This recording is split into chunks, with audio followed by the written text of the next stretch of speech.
বন্ধুরা, কালকের একটা গোটা দিন আমি কোনো ভিডিও তোমাদের সামনে পাবলিক করতে পারিনি, কারণ কি তোমরা প্রত্যেকেই জানো জামাই ষষ্ঠী ছিল। তবে কাল না, পরশু জামাই ষষ্ঠী ছিল। তবে জামাই ষষ্ঠীর দিন আমি কিন্তু দুটো ভিডিও তোমাদের সামনে দিয়েছিলাম, কারণ কি ওই দুটো ভিডিও আমি আগে খুব কষ্ট করে তৈরি করে রেখেছিলাম যে দুটো দিন ভিডিও মিস যাবে, আগে একটা দিনের অন্তত দুটো ভিডিও আমি অনেকটা কষ্ট তোমাদের জন্য তৈরি করে রেখেছিলাম। তো কালকের দিনটা কোনো ভিডিও দিতে পারিনি, কারণ কি বুঝতেই পারছো ষষ্ঠীর মধ্যে এত ব্যস্ততা, তার মধ্যে কিভাবে ভিডিও করব। তো যাই হোক, আমি কিন্তু আমার এই কন্ট্রোভার্সি ভিডিওতে আমার জামাই ষষ্ঠী সংক্রান্ত কোনো কথা তোমাদের সাথে শেয়ার করতে আসিনি। সমস্ত কিছু তোমরা কিন্তু আমার ডেইলি ব্লগে দেখতে পাবে, তবে হ্যাঁ হয়তো একটা দুটো দিন পরে। কিন্তু আমি এই যে আমি কেন কালকে ভিডিও দিতে পারলাম না, কেন আমি আমার কন্ট্রোভার্সিতে বলতে যাচ্ছি, প্রথমেই বলতে চাই যে আমি একটা দিন ভিডিও দিইনি তোমাদের সামনে। আমি বুঝে উঠতে পারছি না যে কোন ভিডিওর কথাটা আমি তোমাদের সামনে আগে আলোচনা করব। কিন্তু যেই মেয়েটা দিনের পর দিন কিভাবে মিথ্যে দিয়ে ভিডিও শুরু, মিথ্যে দিয়ে ভিডিও শেষ, কিভাবে দিনের পর দিন করে চলেছে, এবং সেখানে কিছু মানুষ আছে যারা সত্যিই চেলাচামুন্ডা নামে একটা আখ্যা পাওয়ার যোগ্য, তাদেরকে একটা এই চেলাচামুন্ডার অস্কার দেওয়া উচিত। তারা কিভাবে সেই মেয়েটাকে দিনের পর দিন সাপোর্ট করে যাচ্ছে, যেখানে তারা নিজের চোখে সমস্ত কিছু দেখতে পাচ্ছে, এমনকি ফোন আলাপের মাধ্যমেও কিন্তু তারা জানতে পারে যে সত্যিই আমরা যে সমস্ত কথাগুলো বলি তোমাদের সামনে সেটা কতটা সত্যি আর কতটা মিথ্যা। তারা তার সাথে আলোচনা করে নিয়ে ঠিক কিভাবে সত্যটাকে মিথ্যায় রূপান্তরিত করা যাবে সেটাই কিন্তু আমাদের সামনে তুলে ধরে। তো এই সন্দীপদার এক্সের পরশু দিনের ভিডিওটা নিয়ে আমি কিছু তোমাদের সাথে আলোচনা করতে চাই, এবং কিছু সত্য বা কিছু তথ্য তোমাদের সামনে এই ভিডিওতে কিন্তু আমি তুলে ধরতে চাইছি। বন্ধুরা, প্রথমে আমি একটা কথা বলতে চাইছি, সে তার টাইটেলে দিয়েছিল যে আমি আমার সন্তানকে গর্ভে ধারণ করেছি, আমি জানবো না আমার সন্তানের কোনটাই ভালো লাগবে কোনটাই মন্দ লাগবে। এখানে আমি একটা প্রশ্ন করতে চাইছি এই সন্দীপদার এক্সকে, কারণ ও 24 বছর বয়সে তো অনেক কিছু শিখে গেছে, অনেক কিছু ওর মধ্য দিয়ে ঘটেছে, ও অনেক কিছু সম্মুখীন করেছে, অনেক কিছু রিয়েলাইজও করেছে যে 10 মাস যাকে আমি গর্ভে ধারণ করেছি তাকে রেখে আমি যদি 10টা বছর অন্য পরপুরুষের সাথে ট্যাং ট্যাং ট্যাং ট্যাং করে ঘুরতে পারি, তারপরেও আমি শুধুমাত্র গর্ভে ধারণ করেছি বলে তার উপর কিন্তু ক্ষমতা দেখাতে পারি, বা সে যে আমাকে মনে রাখবে এই যে একটা ভরসা বল শক্তি আমি আমার মধ্যে যথেষ্ট পরিপূর্ণভাবে কিন্তু ধরে রাখতে পারি। তো এখানে আমি এই সন্দীপদার এক্স তথা এই বাচ্চা মেয়েটাকে একটা কথা বলতে চাইছি যে তুমি যেহেতু 5 বছর সংসার জীবনের 3 বছরের একটা বাচ্চা রেখে তুমি তোমার রুচি চেঞ্জ করে একটা পরকীয়া করা পরপুরুষের সাথে হাত ধরে বেরিয়ে চলে আসতে পেরেছো, তাহলে তোমার সন্তান মানে তোমার জন্ম দেওয়া সন্তানের কেন তোমার মতনই রুচি চেঞ্জ হতে পারে না? তোমার মতো মিন্স বলতে এখানে আমি ওর মতো নোংরামোর কথা বলছি না, বাচ্চাটার খেলার ধরন কেন চেঞ্জ হতে পারে না? তার হাব ভাব, তার হাঁটা চলা, সে তো বাড়ছে না, বাচ্চারা দিনে দিনে বাড়ে। একটা মানে সময় আছে যখন আমরা প্রায় 17-18 বছর হয়ে যায়, তারপর থেকে আমাদের আর সেইভাবে কিন্তু কোনো রকম কোনো উন্নতি বা এ হয় না, কিন্তু বাচ্চারা এদের প্রতিটা মুহূর্তে মুহূর্তে কিন্তু এরা বাড়ে। তো সেখানে তাদের প্রতিটা জিনিসের প্রতি এক একটা চেঞ্জ আমরা প্রতি মুহূর্তে মুহূর্তে লক্ষ্য করি। তাহলে সেখান থেকে এই যে সন্দীপদার এক্স বা তথা এই বাচ্চার মা, তোমরা যারা বললে রাগ করো, মাঝে সাঝে বলে ফেলি, সে কিভাবে এতটা গুরুত্ব দিয়ে নিজের ভিডিও তথা টাইটেলে লিখে দিল যে আমি যাকে 10 মাস গর্ভে ধারণ করেছি আমি তার মানে পছন্দটা খুব ভালো করে জানি। তো তোমার যদি রুচি পাল্টাতে পারে, কেন তোমার সন্তানের রুচি পাল্টাবে না? কারণ সে এই একটা বছরে তার মায়ের মুখটা মনে আছে কি ঠিকঠাক মনে নেই। কারণ দেখো, মায়ের মুখ তখনই মনে থাকে যখন মা কোনো ঘটনাক্রমে, কোনো অ্যাক্সিডেন্টলি কোনো ঘটনায় কিছু একটা হয়ে যায় বা অন্য কোনো বিষয় হয়। কিন্তু যখন মা সত্যিকারে সেই সন্তানের কাছ থেকে নিজে থেকে দূরে সরে যায় এবং সন্তানটাকে কষ্ট দিয়ে তিলে তিলে শেষ করার দিকে ঠেলে দেয়, তখন সেই সন্তানটা ভগবান প্রদত্ত দান হিসেবে কিন্তু তার মাকে এমনিই ভুলিয়ে দেয়। আর একটা কথা এখানে বলতে বাধ্য হচ্ছি, এটা যে যা বলবে, আমি তো অন্তত বলবো, সন্দীপদা তো নিশ্চয়ই তার মায়ের ছবিটা তার মুখের সামনে নিয়ে বলে না এটা তোমার মা, এটা তোমার মা, তোমার মা পরকীয়া করে বেরিয়ে গেছে, এটা তো বলে না। কিন্তু একটা মা যদি অ্যাক্সিডেন্টলি কোনো কিছু হয়, তখন কিন্তু সেই মায়ের ছবিটা কোনো না কোনো জায়গায় রাখা থাকে, বা সেই মায়ের স্মৃতিগুলো সেই বাচ্চাটার সাথে প্রতি মুহূর্তে মুহূর্তে কিন্তু তাকে মানে আলোচনা করা হয়, যাতে সে তার মায়ের কোনো কিছু স্মৃতি একটু হলেও কিন্তু মনে রাখতে পারে। কিন্তু এখানে সম্পূর্ণটা উল্টো, তাই না? বাড়ির তরফ থেকে তার মায়ের কথা তাকে জানান দেওয়া উচিত, বা সেই বাচ্চাটা ভগবান তাকে সেই বাচ্চাটাকে সেই সমস্ত জিনিসগুলো মনে রাখার কোনো রকম কোনো মানে প্রয়োজন মনে করেছে, যে কারণে বাচ্চাটা কোনো কিছুই কিন্তু তার মনে রাখেনি। সেখানে তার খেলনার চেঞ্জ হবে, এটা মানে খেলনা বা তার ইচ্ছা বা তার প্রয়োজনীয় জিনিস যে চেঞ্জ হবে, এটা একটা নর্মাল বিষয়। সেখানে কিন্তু এই সন্দীপদার এক্স শুধুমাত্র গর্ভে ধারণ করেছে এই কথাটাকে কেন্দ্র করে কত বড় কথা নিজের ছেলেকে বিক্রি করে টাইটেলে দিয়ে দিল। ছেলেকে বিক্রি করে যেই টাকা ইনকাম করবে সেই টাকা দিয়ে কি হবে? পরকীয়া করা বয়ফ্রেন্ডের সাথে ঘোরা ফেরা খাওয়া দাওয়া নিজের বাবার বাড়ির সংসার চালানো। ধিক্কার জানায় এরকম মাকে যে ছেলের নামে মিথ্যে পুজো, ছেলের নামে টাইটেল থাম্বনেলে খেলা করে যে টাকা ইনকাম করছে, সেই টাকায় মানে উল্টো পাল্টা কাজকর্ম করছে, সেই টাকা আর যাই হোক কোনোদিনও হজম করতে কিন্তু এই বাচ্চার মা পারবে না বন্ধুরা। তো এবার চলে আসি ভিডিওর প্রথমে একটু প্রসঙ্গে, তারপর তোমাদের সাথে কিছু সত্য ঘটনা এখানে আমি তুলে ধরতে চাই, যেটা আমি অন্তত জানতে পেরেছি। এই যে সন্দীপদার এক্স প্রথমেই যখন ভিডিওটা শুরু করলো, আমাদের সামনে কি বললো যে ও ছাদে আছে, যোগা করছে, মানে যোগা করতে গেছে এবং তার দাদা বৌদি শ্বশুর বাড়ি যাবে জামাই ষষ্ঠী করতে। তো সেই ভিডিও ক্লিপটা আমরা দুদিন আগেই কিন্তু তার মায়ের, মানে একদিন আগেই তার মায়ের শর্ট ভিডিওতে দেখতে পেয়ে গেছি এবং তখনই গেস করেছিলাম যে ওপরে নিশ্চয়ই আছে, বা এরকমটাও হতে পারে যে মিথ্যে মিথ্যে সেটাকে দেখানো হচ্ছে। তো যাই হোক, বেশিরভাগটা গেস করেছিলাম যে আছে। তো তারপর যথারীতি দাদা বৌদি চলে গেল, মা তো দাদা বৌদি বেরোচ্ছে, সেখানেও রিলস বানানো হচ্ছে। ভাবো, কেউ বসে নেই এবং কেউ সংসারী চিন্তাধারায় নেই। এরা প্রত্যেকটা মুহূর্তে প্রত্যেকটা বিষয়টাকে ক্যাপচার করতে চায়। দেখো, কেন করবে না? একটা ব্লগার, একটা ক্রিয়েটার, সে তার ক্রিয়েটিভিটি দেখাবে, কিন্তু যাদের বাড়িতে এইরকমই একটা নোংরা ঘটনা দিনের পর ঘটে চলেছে এবং সে তাকে নিয়ে ওয়াইটি তোলপাড় হচ্ছে, সেখানে মা থেকে, বাবা থেকে, দাদা থেকে, বৌদি থেকে এবং সেই মেয়ে সমস্ত কিছুতে ভিডিও করছে, বুঝতে পারে না কোথাও না কোথাও সেই আদা, মানে এদিক থেকে ওদিক থেকে যে আদা খাপছাড়া ভিডিওগুলো কালেক্ট করেও কিন্তু আমরা অনেক সত্য ভিউয়ারদের সামনে কিন্তু তুলে ধরতে পারি, তাই না? তো সেখান থেকে দাঁড়িয়ে সেই যোগা করছে তো বললো, কিন্তু করলো সেটা কিন্তু আর দেখালো না। যেই সেকটা না কিটা সকালে খায়, সেটা নিয়েও কিন্তু সে সকালবেলা ছাদ থেকে নিচে নেমে চলে এলো। ভালো কথা, তার মানে ও যোগাও করেনি, ওটা খায়ও নি, জাস্ট শো আপ করার জন্য আমাদের সামনে দেখালো। তারপর আমাদের সামনে একটা প্রচুর গুরুত্ব দেওয়া কথা বললো যে জামাই ষষ্ঠীর কেনাকাটাগুলো আর তোমাদের সামনে দেখালাম না, কারণ কি ওই কেনাকাটা নিয়েও নাকি আমরা অনেক কিছু কৌতূহল বা অনেক কিছু কথা এখানে উল্টো সিধা বলতে পারি। একটা কথা আমি বলতে চাইছি যে যদি যেমন দাদা বৌদির সাথে যে কাবাম্বাই হাড্ডি হয়ে কেনাকাটাগুলো করতে গেল, সেখানে ও তো ভিডিও ফুটেজ আমাদের সামনে শেয়ার করেনি, তাহলে যার তো কোনো প্রয়োজন ছিল না। আর জামাই ষষ্ঠীতে যাবে তো তার দাদা, সে তো আর জামাই ষষ্ঠীতে আসবে না, কারণ ও বাবার বাড়িতেই আছে, তাহলে তার তো আর কোনো কেনাকাটা করার প্রয়োজন নেই। নাকি ওই জায়গাতেও দাদা বৌদির সাথে কাবাব মে হাড্ডি হতে হবে, নাকি এইটা যে মানে দাদা তার শ্বশুর বাড়িতে কি জিনিস দেবে না দেবে তার সমস্ত বিলটা বোনকে মেটাতে হচ্ছে, কারণ কি বোন ওই বাড়িতে আছে সেই কারণে, নাকি আরো একটা কারণ ওখানে নিজের যে ষষ্ঠীর কেনাকাটা ওই ফোগলাকান্ত তো আর কিনতে পারবে না, কারণ ক টাকায় বা ইনকাম যে শ্বশুর শাশুড়িকে জিনিসপত্র দেবে, যেখানে কিনা আমরা প্রত্যেকে জানতে পেরেছি যে এই সন্দীপদার এক সমস্ত কিছু ওই ফোগলাকান্তের কেনাকাটা করে দেয়, হ্যাঁ সমস্ত কিছু। সেখানে ও কি করে শ্বশুর শাশুড়ির ড্রেসটা কিনবে? যখন দিদা শাশুড়ি গত হয়েছিল এই ফোগলাকান্তের, মানে এই বাচ্চার মায়ের, সন্দীপদার এক্সের যখন দিদা গত হয়েছিল, তখনও পর্যন্ত কিন্তু ঘাটে তোলানো হয়েছে এই কথাটা বারবার তোমরা শুনতে পাবে। যখন আমরা ভিডিও করে বলেছিলাম কে তার মা বাবাকে ঘাটে তোলালো, ছেলের বাড়ি, কারণ মা বাবাকে ঘাটে তোলানো কিন্তু দুজনেরই থাকে, আর তারা যখন থাকে না, মানে ছেলের বাড়ির তরফ নাই মেয়ের বাড়ির তরফ, ছেলে মেয়ের বাড়ি না থাকলে তখন আত্মীয় স্বজন পাড়া প্রতিবেশী কেউ একজন কিন্তু ঘাটে তুলিয়ে দেয়। কিন্তু এখানে ছেলেও মজুদ, মেয়েও মজুদ, কিন্তু ছেলের বাড়ির তরফ থেকে কিন্তু এরকম কোনো কিছু আমরা ভিডিওর মধ্যে দেখতে পাইনি যে তারা ঘাটে তুলিয়েছিল। তাহলে মা বাবার ঘাটে কে তুলালো? তার মানে মেয়ে যদি ঘাটে তুলিয়ে থাকে, তার মানে ফোগলাকান্ত এসেছিল, সেই জিনিসগুলো দিয়েছিল, সেই কারণে আমরা পুকুরে স্নান, যে ঘাটে তোলার যে পুকুরে স্নান বা আমরা এইখানে এসছি, সেগুলো কিন্তু আমরা কোনো কিছু ভিডিও ফুটেজ করে আমরা দেখতে পাইনি বন্ধুরা। তার মানে প্রতি মুহূর্তে কিন্তু আমাদের সামনে ফোগলা নেই, এটা জাস্ট বলা হচ্ছে, কিন্তু ফোগলা যে ওদের বাড়িতে ঘাপটি মেরে বসে আছে, যারা দেখার, যারা চোখ আছে সত্যি, তারা কিন্তু সত্যিই দেখতে পারবে বা উপলব্ধি করতে পারবে। কারণ একটা মানুষ তো আর অদৃশ্য হয়ে তাদের বাড়িতে ঢুকে যায় না, তাদের বাড়িতে ঢোকে, বাইক রাখে, সমস্ত কিছু কিন্তু পাড়া প্রতিবেশীরা দেখতে পারে। সেখান থেকে তারা সেই জায়গায় কিছু করতে না পারলেও আমাদের কাছে কিন্তু কিছু তথ্য প্রমাণ স্বরূপ কিন্তু পাঠিয়েই দেয়, যে কখন এসেছিল, কিভাবে এসেছিল, কিসে করে এসেছিল, এগুলো কিন্তু আমাদের সামনে খুব সুন্দরভাবে পাঠিয়ে দেয় বন্ধুরা। তো বিষয় হচ্ছে কেনাকাটা করার জিনিসগুলো ও যদি যেত তাহলে তো ভিডিও ফুটেজ করতো, তার মানে ও ভিডিও ফুটেজ আমাদের সামনে দেয়নি, তার মানে ও গেছিল শুধুমাত্র ওর দাদা বৌদির মধ্যে কাবাব্বে হাড্ডি এটার জন্য নয়, গেছিল নিজের মা বাবার জন্য ফোগলাকান্তের তরফ থেকে কিছু কেনাকাটা করার জন্য। তো কতটা নির্লজ্জ বেহায়া হলে ডাইরেক্ট মিথ্যে কথা বলতে পারে যে দাদা বৌদির জিনিসপত্র নিয়ে তোমরা কে কি বলবে সেই জন্য আর দেখায়নি? কেন বৌদির কি কুর্তি কিনলে আমাদেরকে দেখানো হয় না? দাদার তো কিছুদিন আগে শপিং মল থেকে বৌদির জন্য দাদার জন্য ড্রেস কিনে নিয়ে আসা হলো, সেইগুলো দেখে কি আমরা কেউ কিছু বলেছিলাম?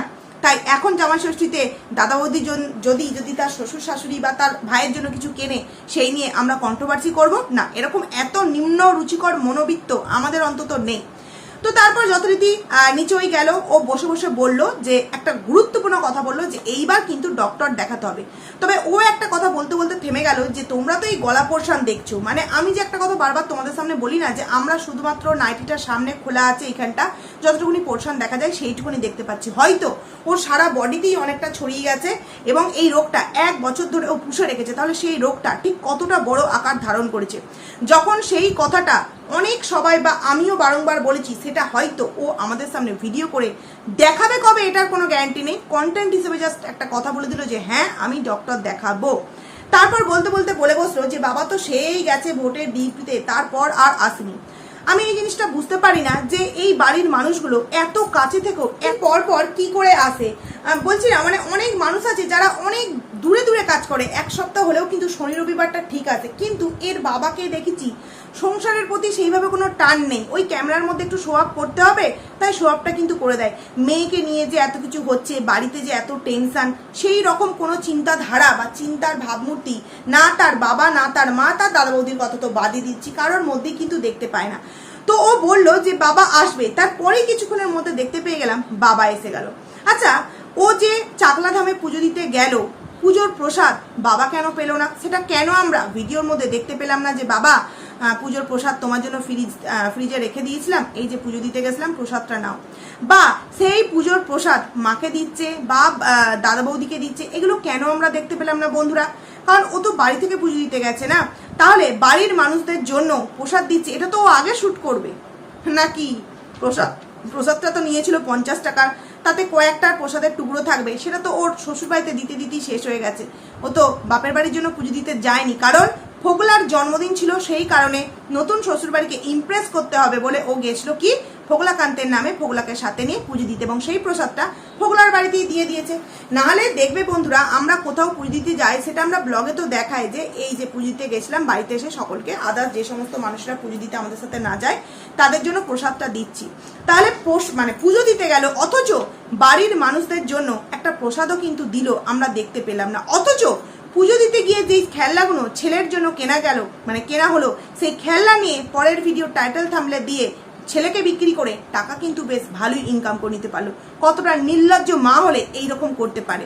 তো তারপর যথারীতি পুঁইশাক কেনা হলো, মাছ কেনা হলো, বাটা মাছ। মেয়ে তো বাটা মাছ খেতেই পায় না, প্রচন্ড কাঁটা, কিন্তু তবুও খাবে। দেখো, মা কিনছে, মা রান্না করছে, মা দিচ্ছে, কোনো কথা নেই, কোনো অভিযোগ নেই। অথচ শাশুড়ি যদি এই জিনিসটা 9 মাসে 6 মাসে একদিন করে না, অনেকটা পাহাড় ফেটে যায় গো, অনেকটা পাহাড় ফেটে যায়। তারপর যথারীতি দুপুরবেলাও বললো স্নান করবে, স্নান করার পর আর আমাদের সামনে কিছুই ভিডিও দেখানো হলো না, একবারে কি দেখানো হলো, ডাইরেক্ট সন্ধেবেলা ও বলল যে মা ওখানে চা করছে এবং ও শেক নাকি খেয়েছে, ঠাকুমাও চা খেয়ে বসে আছে, তারপর মুড়ি মাখা হলো, লুডো খেলা হচ্ছে, কারণ ওটা তো ওদের একটা জীবন সঙ্গী। তারপর যে মেন বিষয়, বাবা বাজার করতে গেছে, ষষ্ঠী বলে কথা। আমার কি মনে হয় জানো বন্ধুরা, এই যে এই ফোগলা পুজো দিয়ে বাড়ি যায়নি, পুজো দিয়ে হয়তো এখানেই রয়ে গেছিল, বা এটা হতে পারে একে বাড়িতে দিয়ে ও চলে গেছিল। কারণ কি, তারপর আবার চলে এসছে রাত্রির বেলা। ও যখন মানে খাওয়া দাওয়া করলো, খাওয়া দাওয়া করার পর আগে এটা বলে নি যে ষষ্ঠীর পুরো বাজার একদম জমজমাট, 1 হাঁড়ি দই, অতগুলো রসগোল্লা, তারপরে আদার যেই সমস্ত জিনিস, কাঁঠাল, আম, জাম, অনেক কিছুই নাকি তাদের বাড়িতে আনা হয়েছে, এরকমটা কিন্তু আমরা আশপাশ থেকে শুনতে পেয়েছি বন্ধুরা। তো আরও একটা প্রমাণ যেটা আমি তোমাদের সামনে দিতে চাইছি, যে বাড়িতে তো মাত্র 3টে মানুষ, বাবা এসছে, বাবাকে নিয়ে 4টে, তার মধ্যে এই সন্দীপদার এক্স মিষ্টি তো খুব একটা পছন্দ করে না, মেয়ে টক দই খেতে পছন্দ করে, কিন্তু 1 হাঁড়ি মিষ্টি দই আনা হলো। টক দইটা ঠিক কি কারণে আনা হলো না?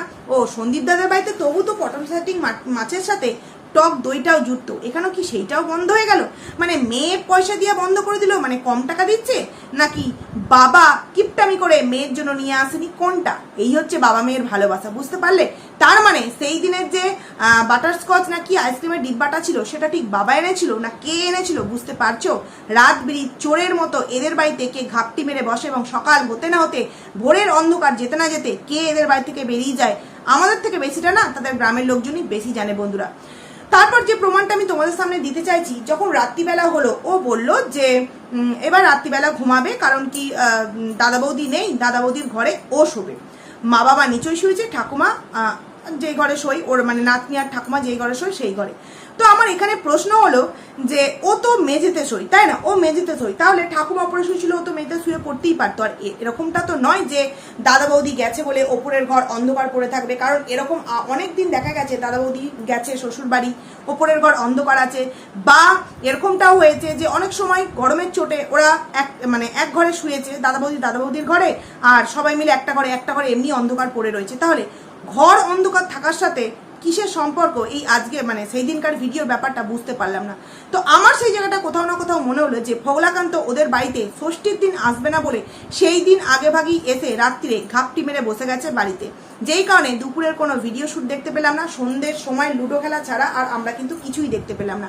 শুধুমাত্র রাত্রিরে গিয়ে দেখানো হলো যে মা বাবা ঘরে শুয়েছে, ঠাকুমা নিচের ঘরে, আর আমি যেহেতু দাদা বৌদি নেই, আমি ভাবলাম ওপরেই একটু শুয়ে নিই। আর তারপরে সে আজকে সেই দিনকার ভিডিওতে একটা কথা বলেছিল প্রমোশনাল ভিডিও শ্যুট করা, এবং ওই প্রমোশনাল ভিডিওটাই শ্যুট করেছে বন্ধুরা জামাই ষষ্ঠীর দিনের ভিডিওটা আমাদের সামনে দেবে বলে। জামাই ষষ্ঠীর দিন না, সরি, কালকের যে ভিডিওটা দিয়েছে সেইটা আমাদের সামনে দেবে বলে। মানে প্রতিটা মুহূর্তে সাজিয়ে রাখে যে দিনগুলোকে আমি কিভাবে ম্যানেজ করব। এইবার তোমাদের সামনে কয়েকটা কমেন্টস একটু পড়ে শোনাতে চাইছি। একজন একটা কমেন্টস করেছে যে তোমার শুভাকাঙ্ক্ষীরা অনেক কিছু বলছে যে সন্দীপদার সাথে তোমার কি কারণে ছাড়াছাড়ি, সন্দীপদা এই করেছে, সন্দীপদা সেই করেছে, অনেক কথা সন্দীপদার নামে বলা হচ্ছে। তাহলে একটু আমরা তো ভিউয়ার্স, আমাদেরও তো জানার ইচ্ছা থাকতে পারে না যে ঠিক কি কারণে ফগলাকান্তর সাথে তার ছাড়াছাড়ি হলো। কারণ সে যে বললো ভিডিওর মধ্যে যে আমি তো বলেইছি যে আমার ওই আগে যার সাথে সম্পর্ক ছিল তার সাথে আর কোনোরকম কোনো সম্পর্ক নেই।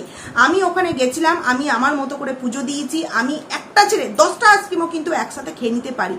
তো বন্ধুরা, ও যা খেতে ভালোবাসে, ঠিক আছে, একটা ছেলেও 10টা আইসক্রিম খেয়ে নিতে পারে, কিন্তু একটা মেয়ে ইনস্ট্যান্ট একটা আইসক্রিম শেষ না করে আর একটা আইসক্রিম কখনোই কিন্তু খেতে পারে না। কারণ মুখটা পুরো ঠান্ডা জমাট বেঁধে যাওয়ার মতো অবস্থা হয়ে যায়, মানে কেটে গেলেও লাগবে না এরকম একটা অবস্থা।